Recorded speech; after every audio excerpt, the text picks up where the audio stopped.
Uh, I hope to have a more engaging conversation with you when I appear in Issues and Inspiration in the next few weeks.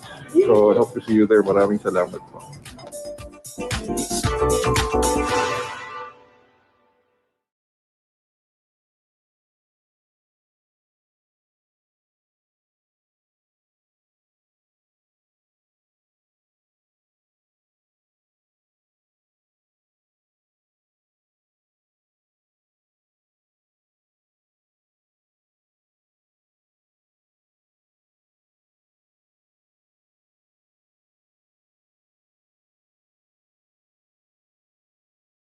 Another Zoom panel discussion. What do we hope to achieve with these events? It is not unknown to all of us that there is a tremendous rise in attacks against the Asian American and Pacific Islander community, not only in New York City, but nationwide. This situation has become vicious as it has become an almost daily occurrence. The community's response was outrage, protests, and marches. But it also has had a debilitating effect. Because of fear, our people are afraid of venturing outside their homes. So, what do we hope to take away from our conversation this evening? I'm hoping that we will have a better sense of what is happening and that our fear will be lessened as we realize that we are not alone and that we can act together in finding solutions to this issue. Tonight, we are united as one AAPI community, and along with our allies, we are addressing this issue. We are also addressing our elected officials and authorities that we will not settle for less. No more grandstanding, no more empty promises, and no more endless investigations. We want concrete response from you. This evening, the AAPI community and our allies are here to learn, to support one another, and to act together to build a safer New York City that welcomes all people and all ethnicities. Now I'd like to introduce Noel Quintana, whom you may know as a survivor of an anti-Asian attack. He is also an important member of the Migrant Center of New York. Having volunteered with us since 2017, lending his accounting skills to help our nonprofit grow. He will share a little about what he went through on the day of his attack and why it's important for us to come together to talk about the attacks on our community. Noel? Morning, everyone. I'm Noel Quintana, and I'm an admin assistant in a non-profit organization that dealt with a mental problem in Harlem. So on February 3rd, um, about 8 o'clock in the morning, uh, my usual my usual routine is going to the facility, going to the office. So I boarded the L train, and inside the L train, there's a lot of people standing room only. So I stood on the entrance and on the other side so that I would not be a hindrance from people coming in and going out of the train. So when I reached Bedford, a man came and stood by my side, and in a few minutes, he started kicking my my tote bag. So I turned I turned on his back or on my back so that and put my bag in front of me so that in case that my bag is disturbing him, it wouldn't be so. But in a few more minutes, he kicked again, and that's the time where the train stopped on the next station, which is the First Avenue, 14th Street, and I moved towards the inside. I moved inside the train, and I said to him, "What's wrong with you?" And that's the time where he slashed my face, and then it's also the time where the door opened. So she he exited the train right away and fled. And when I realized that I was slashed, I thought I was punched, but I didn't feel anything. But when I saw the reaction from the crowd, and I saw from um, from the man's hand that he was holding a back scatter, I realized that I was slashed, and I put my hands on my face, and I felt blood oozing. So I asked for help, and nobody helped me inside the train, though there are a lot of people there. There were a lot of people there, and nobody helped me. So when I realized that nobody was helping me, so that's then I decided to go out and seek help outside. And I walked from end to end of the station because there's nobody there. So I had to go to the front and look for a booth because I knew that there's somebody would there in the booth. And I asked the lady there to help me and call 911. And she was shocked too, but she did call 911, and the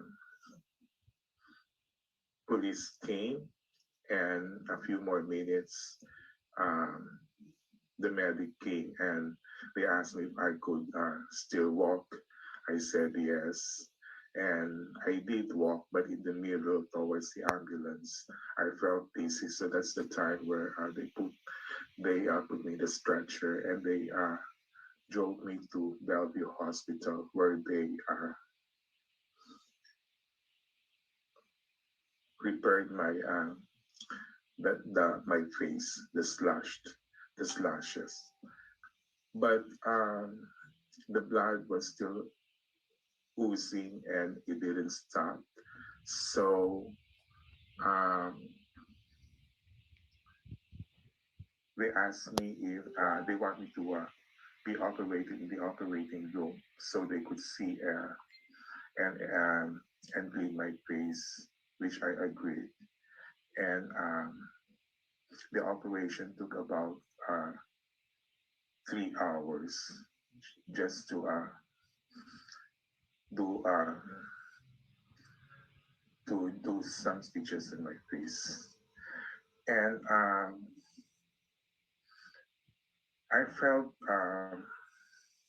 I felt alone and I felt um, so scared when nobody even helped me because I thought that I'd die um, because of the blood, because of blood oozing, and I thought that most of the fatalities or accidents uh, were due to loss of blood. So I think that it is important that a bystander at least or everybody that should know how to respond to a crisis like this. Uh, Nobody even videotape what happened because I did not see any videos regarding that incident. Nobody even um, called the train operator just to inform that somebody was hurt inside the train. And they just they just look at me and as if nothing happened. They were shocked, yes, but they didn't do anything. I think that people should be responsive and know what to do, at least vegetate, so that if a police would ask for more evidence, they could show, or we are being ignored because because of our silence. We don't complain. We just kept it to ourselves on what happened, and um, I think Asians should solidify and fight for this injustice being perpetrated almost every day. Thank you. No, thank you so much for your courage always in sharing your story and encouraging every other people in the community to speak up, and for reminding us how important it is that we do have a voice and we do give our voice to this so that our community can get the support that it needs. I realized I didn't introduce myself in the beginning, by the way. I'm Juhan, I'm the Deputy Director of the Asian American Federation.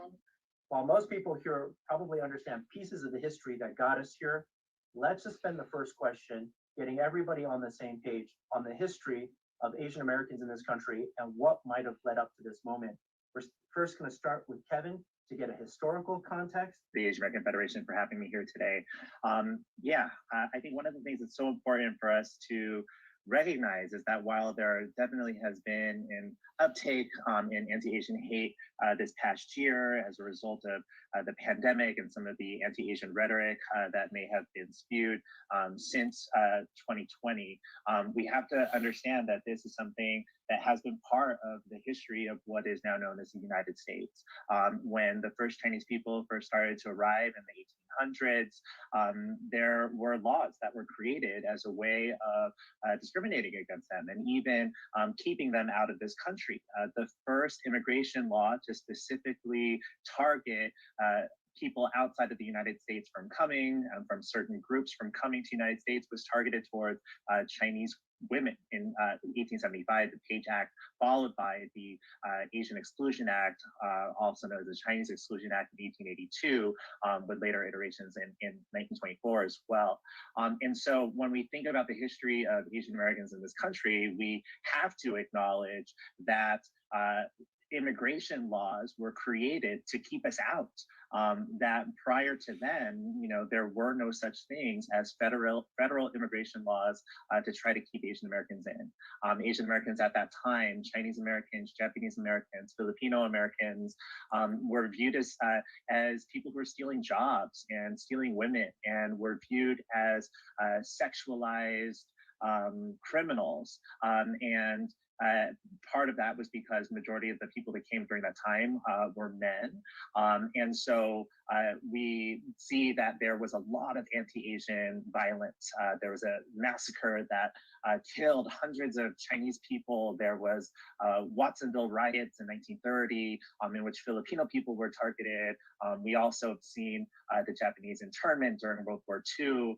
And even with Vincent Chin in 1970, as well as what's happened in the past 20 years with 9/11, that Asian people, South Asian people, Muslim people have been targeted as a result of anti-Asian violence. And that's something that doesn't get talked about. So anti-Asian hate has definitely increased these past 20 years, or this past year, but it has been around for 20 years and even before that. And that's something that I hope we recognize as part of our history, because it's oftentimes not taught in the classroom and isn't known by most Americans. Thank you, Kevin. The more that we educate our young people, the more that we're working on prevention, right? And I think it's also worth mentioning that I grew up in Florida, and so the kind of education that I had around American history and just slavery, and then the genocide of indigenous people, it was so whitewashed, right? Like there's still so much whitewashing of American history that is being taught all across America. About how long it would take if we started including education, Asian American studies in K through 12 or at the college level. How long do you think that would take for us to see any sort of tangible benefit from it? And then if you see anything else, any action that individuals or companies or schools should be taking? Yes, thank you so much. I think on the question of how long would it take, I think right away. Culture is such a powerful mover of how we act, right? If you think about how long did it take for the last administration to say anti-Asian things and then create a stir? How long did it take for music to have an impact on consent, right? Culture, how we teach each other, like that impact is right away. People start questioning, thinking, re-challenging themselves, especially young people right away. I know so many times I've been on the train and something happened to me, and the first people that did something were young people. It's been a really great conversation. I really appreciate everyone who stuck through with us. I think in the conversation in the chat we saw, definitely there's a range of opinions, but I think the healthy discussion that we're having all comes from a place of wanting safety for our community members, for our loved ones. So I really appreciate everyone staying engaged with us. You can support Noel on his road to healing and recovery by donating to his validated GoFundMe page. Is that the link right there where someone could drop in the chat? That'd be great. Learn more about the Asian American Federation's Hope Against Hate campaign. Someone asked about in the chat of where that 30 million is going to go to. Joanna talked a little bit about it, but you can definitely learn more on our website, aafederation.org. It's going to help us put immediate street safety solutions in place if you donate to our campaign, and so which is a link that's also in our website. And please follow us on social media to keep up to date on that aspect of our work.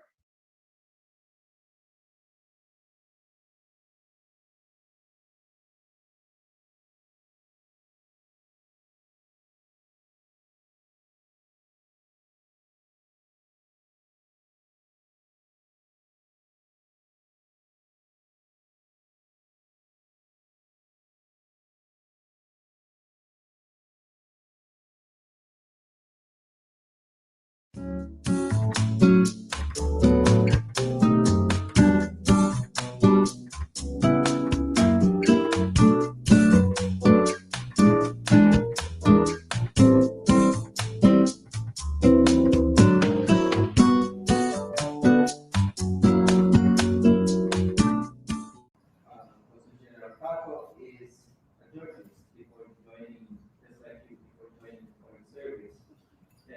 served in various capacities in the Philippines and abroad in the past 22 years. His first overseas posting was here, permanent mission of the Philippines to the United Nations from 2003 to 2010, where he also served as a member of the Philippine delegation to the UN Security Council from 2004 to 2005. Consul General Cato was assigned to the Philippine Embassy in Washington, D.C. from 2012 until he volunteered to go to Iraq, where he served as Charge d'Affaires and Kiev and head of mission of the Embassy of the Philippines in Baghdad from 2015 to 2018.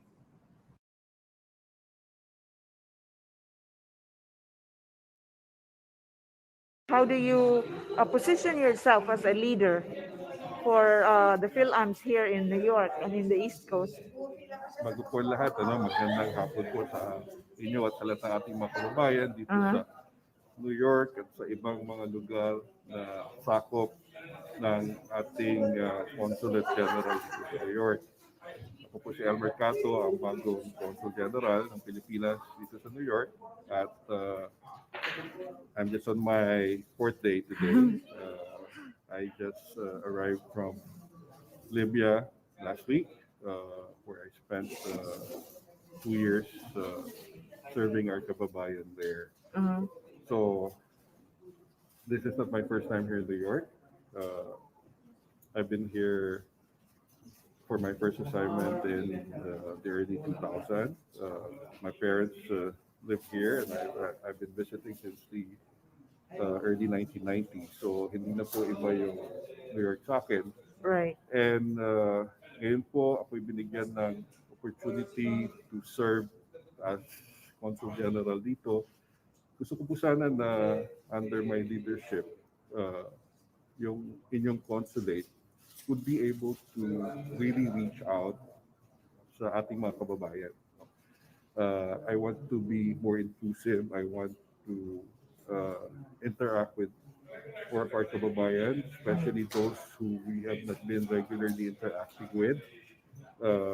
I want to know their issues. I want to know their concerns.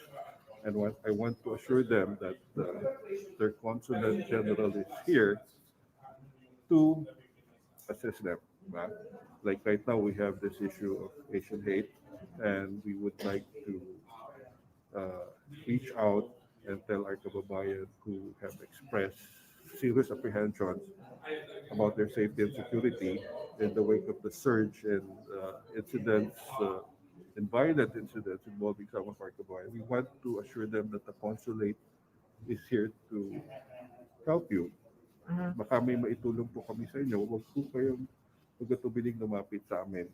At yun po yung reason bakit kami nandito. Diba?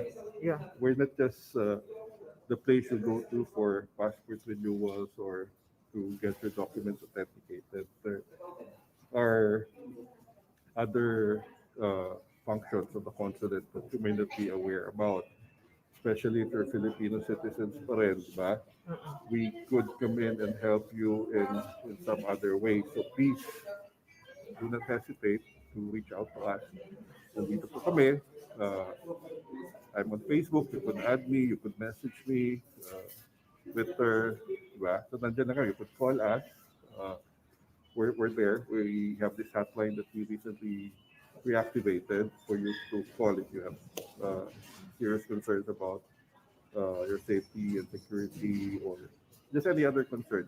Just call us. Nandito lang po kami.